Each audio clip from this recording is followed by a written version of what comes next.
In the previous video, it was quite easy to find your vertex because I don't know if you go back and watch, but we never had a middle term in those videos. We only had our standard quadratic form looking like this. But now in this video, we're going to add that middle term in. We call it the bx term, and that tends to change the location of our axis of symmetry and then consequently our vertex. And so in this video, we are going to learn how to find your vertex when you're given this middle term here. And you've already learned that the vertex is the most important part of your parabola. So once again, we're given our standard form with our bx involved. And to find your axis of symmetry, thankfully, there's a formula for it. To find the axis of symmetry, you simply plug in these letters in your standard quadratic equation. So x, the axis of symmetry, remember, is always x equals. You're going to take the opposite of whatever value b is and divide it by 2a. And this is a formula you need to memorize. So whenever you're finding the axis of symmetry, you take negative b divided by 2a. You already know that the vertex lies on the axis of symmetry, and so your x-coordinate of your vertex will come from the formula above. And then to find out what the y-coordinate is, you're going to take your value of x and substitute it back into whatever equation you're given in order to find y. And there you'll have your vertex. So these three steps are very important, need to be memorized, need to be practiced, because they are critical to finding your vertex. So let's follow those steps in these three examples. I'm given example number 1, y equals x squared plus 2x minus 1. And our first job is to find the axis of symmetry, which I will abbreviate AOS. And remember that formula is negative b over 2a. Well, let's figure out what are our values of a, b, and c in equation 1. In equation 1, our value of a is the number before the x squared term. So that's 1. Our value of b is a positive 2, and our value of c is a negative 4. So when I'm asked to take the opposite of b, you're going to take the opposite sign, which is negative, and a 2. So the opposite of 2 is negative 2. And then downstairs you're going to put 2 times a, and a is just 1. So you end up with negative 2 over 2, and that value is just a negative 1.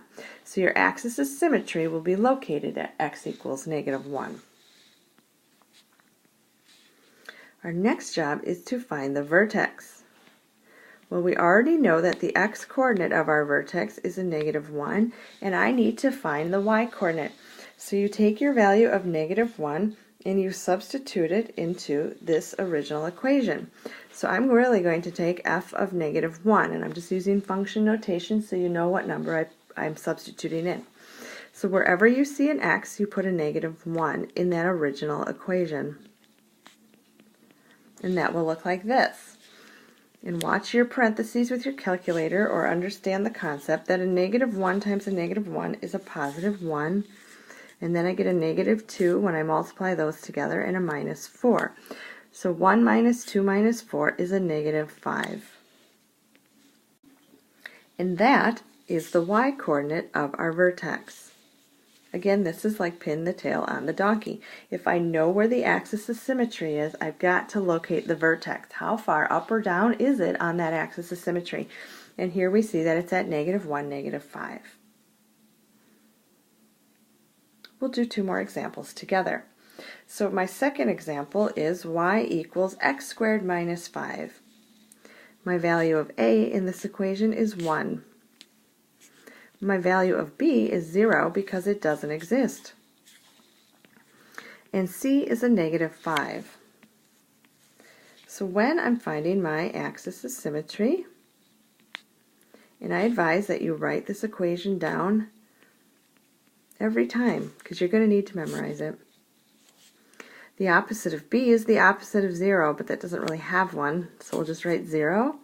And a again is a 1. So 0 divided by anything is 0. So this parabola is centered around the y-axis, because our axis of symmetry is x equals 0. So for your vertex, you know that the x-coordinate is 0. and I need to find the y-coordinate. So I'm substituting in 0 into this equation right here. 0 squared minus 5 gives you a negative 5. And so you found your y-coordinate of your vertex. 0, negative 5 is the location. One last one. So we'll pick out our values of a, b, and c. A is a negative 1, b is a negative 6, and c is a positive 1. So our axis of symmetry comes from x being the opposite of b over 2a. So the opposite of a negative 6 is a positive 6, and our a value is a negative 1. 6 divided by a negative 2 is a negative 3. So I know for my vertex, my x-coordinate is a negative 3. And we need to find the y-coordinate now. So we will take our x value of negative 3 and substitute it in our original equation. So f of negative 3 means the opposite of negative 3 squared. Now be careful with those parentheses and notice what I did. This negative value in the equation has nothing to do with 3's negative sign. So it's just going to stalk and wait outside until after we square that negative 3. And here we have this equation, so let's work through it. Negative 3 squared is a positive 9, and this makes it a negative 9. This result right here will be a positive 18, so negative 9 plus 18 is 9, and then 9 plus 1 is 10.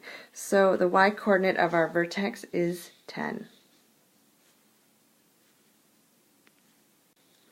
We're going to use our newfound skills now of finding the axis of symmetry and vertex in order to graph a parabola. The steps remain the same. First, I'm going to find the axis of symmetry.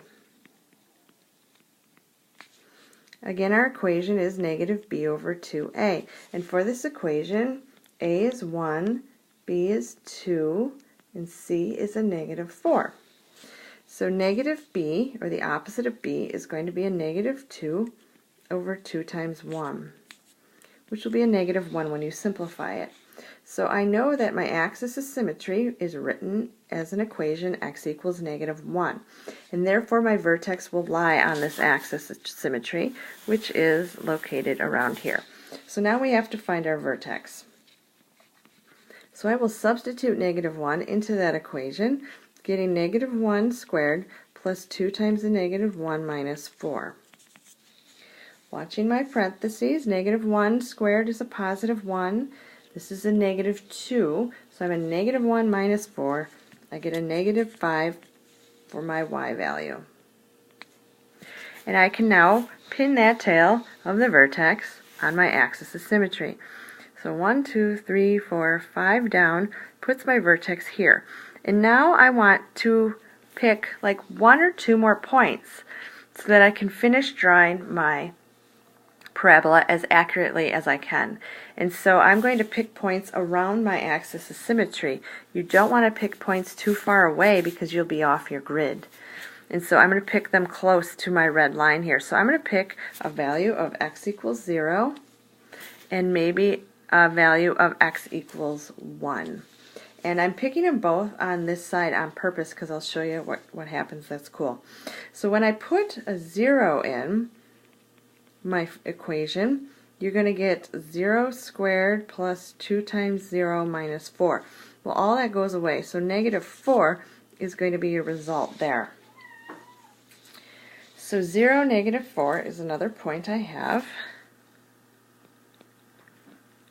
And that's located right here.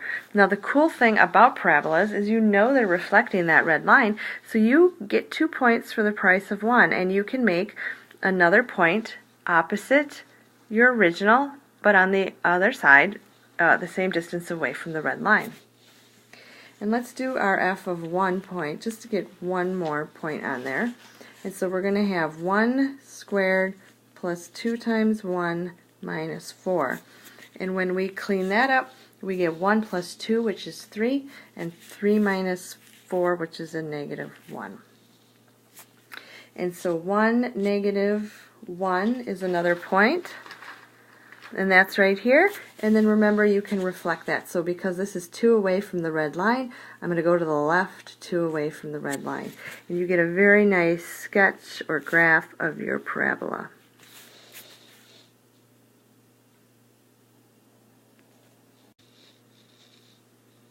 Let's try another example of actually graphing the quadratic equation. So again, your first job is to find your axis of symmetry. That is x equals negative b over 2a. The b value in this case is a negative 6, and so my b will become a positive 6 over 2 times a, which is a negative 1 in this case. That reduces to 6 over a negative 2, which is a negative 3. So my axis of symmetry is located at negative 3. And it's nice to draw it in to keep yourself focused. It is a line, so we have arrows, and it will also be the x-coordinate of my vertex. Next job is to find the y-coordinate of your vertex, already knowing that it's going to be on the axis of symmetry. Again, this negative sign has nothing to do with negative 3 sign. So let's do this. Seems very familiar, but now we're graphing it. So I have negative 3 squared, which is 9. This makes it a negative 9, plus 18 makes it a positive 9, plus 1 is 10. So negative 3, 10 is where my vertex will be located. So that's up here. Okay, now you should be looking at this and noticing a little something already from your explorations, and that is this negative sign in front of your x squared term. So that means my parabola is going to open down. Remember, that reflects your parabola to open down. So I'm going to pick a value to find out how it looks that's very close to my axis of symmetry. So I'm going to put a negative 2 in for x. And when I substitute that in, your equation looks like this. And when you do the math on that, you end up with 9. So negative 2 input gives me a 9 output, and I will graph that. And remember, you can reflect that, so you get 2 points for the price of 1. And if you wanted to do yet another point, you could pick f of negative 1. So we'll do that math. 1 squared is a positive 1. This makes it a negative 1 again. Negative 1 plus 6 is 5, and 5 plus 1 is 7. I meant 6. So my next coordinate pair is 1 and 1, 2, 3, 4, 5, 6. And then reflect that in the other direction, and you get a very good picture of how your parabola is behaving. I'll have you guys do this one, and if you think there's no b term or that b is 0, you are not crazy. So go ahead and still follow the steps, finding your axis of symmetry and then your vertex and another point, and go ahead and graph this parabola. Pause the video.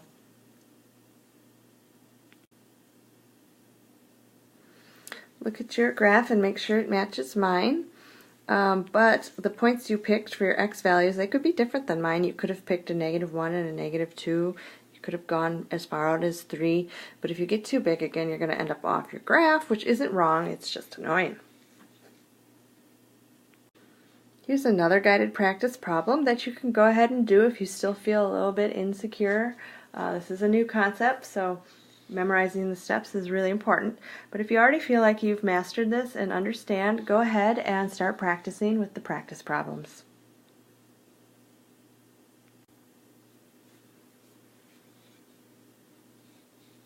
Here are the results, or the graph of that last quadratic equation graphed. If you are struggling, you need to find a teacher or a friend who's good at this and make sure you clear up any misconceptions you have. Thanks for watching.